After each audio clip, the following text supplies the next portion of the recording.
Birodar, hasbunallohu va ni'mal vakil deyishni o'rgan. Yuragingdan chiqsin. Ishonib turib ayt.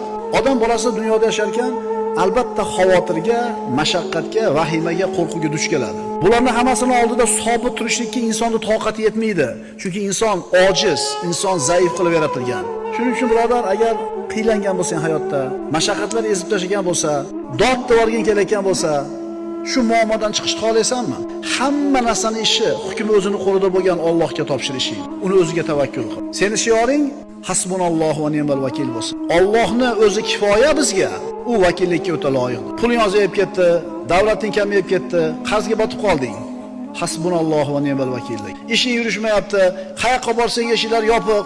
Hasbunallohu va ni'mal vakil degan. Dushmanlarda xavotir ko'payib ketdi, taqdir, tuhmatlar ko'payib ketdi. Hasbunallohu va ni'mal vakil degan.